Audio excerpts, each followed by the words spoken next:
Lurking in the shadows of the mortal realms, in places where the veil between life and death grow thin, the Soulblight Gravelords skulk, their predatory whispers echoing through the chilling darkness, foretelling the unspeakable horrors that await. The Soulblight Gravelords are composed of powerful vampires, nefarious necromancers, and their undead legions.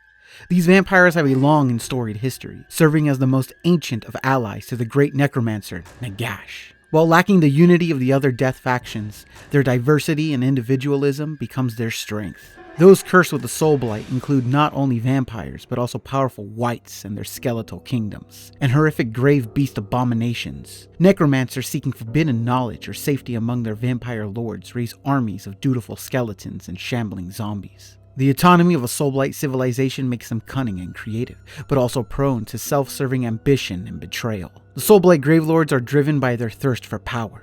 They view the living as food or means to create more undead minions. While they respect Nagash's power, they lack his moral code or philosophy. Instead, each Gravelord pursues their own goals and desires, making alliances, engaging in conspiracies, and committing atrocities without restraint. Nagash beckons the Soulblight through his two Mortarchs, Manfred von Karstein, oldest of the remaining Karsteins, and Neferata, first of the vampires, to represent his interests. These Mortarchs command legions composed of vampiric dynasties, each with its own unique culture and history. Some dynasties openly rule kingdoms, while others integrate themselves among mortals or operate independently. The Gravelords are united in their shared respect for Nagash's power, but tension exists between the dominant Legion of Night and the Legion of Blood. Dynasties navigate complex webs of favor and allegiances, with some fully aligned with one legion, and others splitting their loyalties. The most powerful dynasties answer directly to the Mortarchs, and have their own distinct identities and agendas. The relationship a vampire has with their curse differs in many ways.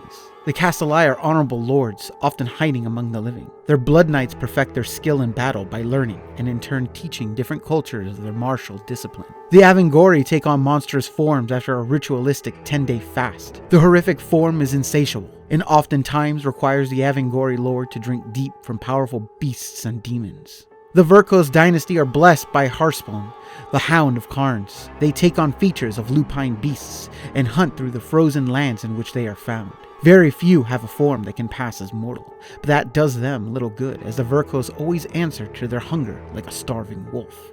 The Soulblight Gravelords stand as a haunting testament to the enduring power of the undead. Masters of manipulation, relentless predators, and immortal beings driven by insatiable thirst, these enigmatic lords command legions of the dead, each dynasty a twisted reflection of its vampiric ancestor. United by their respect or begrudging fear of Nagash the Undying King, the Gravelords carve a treacherous path between obedience and self-serving ambition. With their chilling presence, relentless pursuit of power, and subterfuge among the living, the Soulblight Gravelords remain an everlasting nightmare, forever entwined in the dark tapestry of the mortal realms.